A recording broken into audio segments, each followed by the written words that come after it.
How about this one?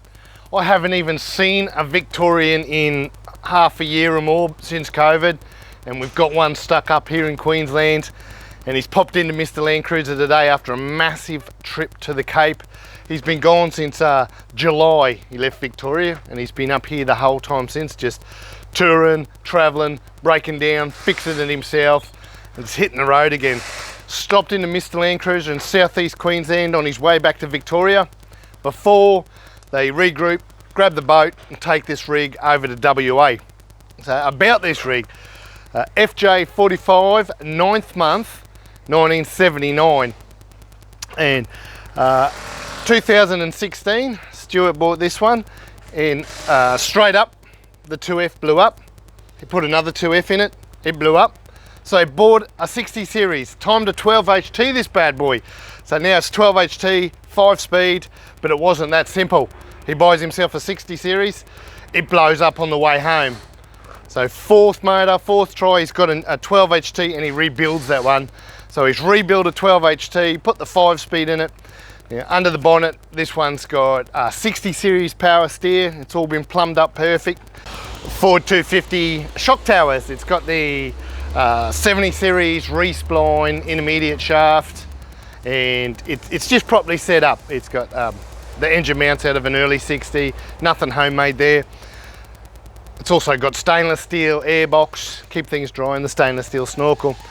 He's been on a pretty mad trip. I see a few zippy tyres and a few things that have cracked along the way, so don't look too close. But it's a 1979. She's an old rig. It's been converted. It's been to the Cape and back, and a little bit of a touch-up. She's going over to WA. Right up the front, he bought this 2016, one of the first mods. Throw the old ARB bar on the front. Don't forget, 1979, she doesn't have disc brakes, so this one's been kitted with the disc brakes, and why wouldn't you? And probably the first show and tell to roll in this gate is the parabolic springs from a 70 series. They come over from WA for the 75, I believe, and it's the first time we've seen them. As soon as I seen it, I go, was there only 4 leafs back there? But very, very cool. So he's just done the tally track. He's done all the tracks up the Cape and really enjoyed it. She looks like it's sitting down in the rear a bit, but I think it's the way it's parked in here. He says when you put a level on it, it's actually higher in the rear. So it is pretty decked out with, they've been living in this thing. I'll get to the back in a minute. Do walkarounds, we always have a look inside. Yeah, how cool is this? It just looks pretty stocko. There's FJ45, but he has put the HJ47 tacho in there. So it's running the diesel now. It's got the sensor on the bell housing. So why not put an original 40 series tacho where it belongs? Otherwise, all the gauges and switches are underneath the dash. They're mounted there. Instead of tapping into that, he's got 3 red arc gauges. It's got EGT. It tells him his batteries, his oil, his temp. It's all there. And switches. This thing is it's a 4-wheel drive. She's double locked, ARB, air locker front and rear. So the switches are down there. It's actually is utilised on the 12HT, the air compressor and everything as well. So it is aircon. Being a Victorian up here in Queensland, you'll probably be loving the aircon. And also, I notice above my head is the car builders, and that's throughout the car. Again, it's nice and cozy, tinted windows, it's dark in here. It will make that aircon very, very sweet. A couple other little tiny things, overhead console, it just shelves, GME radio. We all need one of those. But the steering wheel is a HJ61 steering wheel, and no doubt that's he's put that on there when he's done the power steer conversion with all the 60 series parts. And we've got a couple of stubby holders up the front there, so when you're camping up the Cape. And one more thing, where I'm parked my bum is on the Falcon XR6 or XR8 seats, and these are really, really comfy.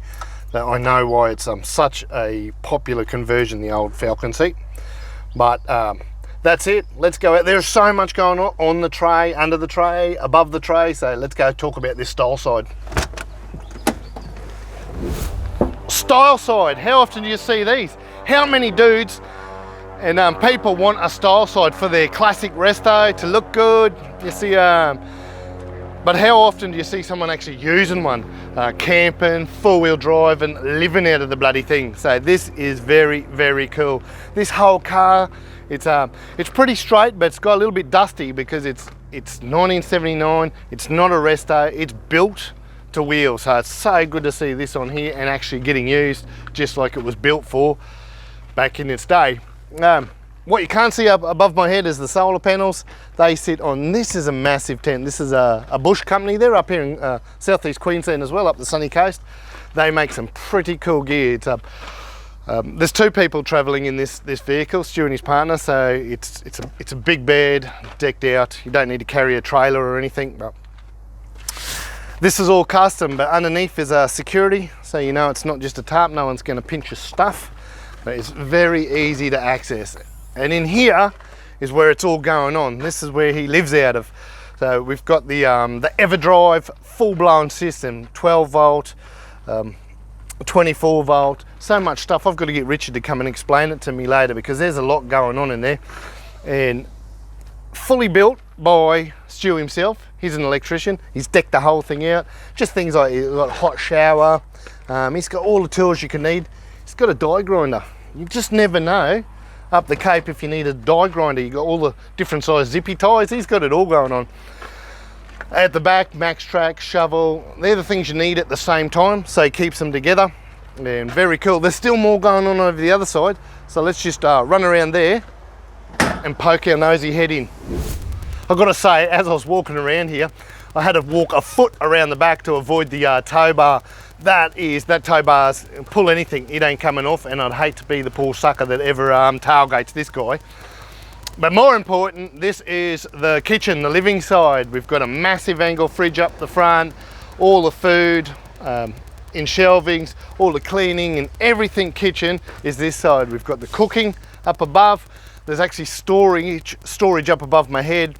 Could be fishing rods or something. He's got tubes up there, so all the living side is over this, just tables, buckets, gas, everything. I see a pack of lollies. I'm just going to help myself in a minute, but we'll wait till the camera's off. And the Darty, look at this big bad boy. That is 270, so she opens right around. Very, very cool. When you're living, you just pop your tent up and live under that. Don't matter what the weather is. Very impressive. Isn't she a doozy? And the reason we got to meet these guys today, now remember they left in July, it's now November. They've been living in this up in the Cape, up in some harsh territory. They're coming back down, they're nearly at New South Wales, on their way to Vic. But she's had a big shakedown. This was its first epic trip, so there's just a lot of little bolts off Mr. Land Cruiser today, and a new fan shroud that cracked on the trip, a master, some U-bolts. Just give her a last little tickle and she's on her way home from here. Very impressive. If you like this one, don't forget to check out that it's YouTube, Insta, Facebook and TikTok.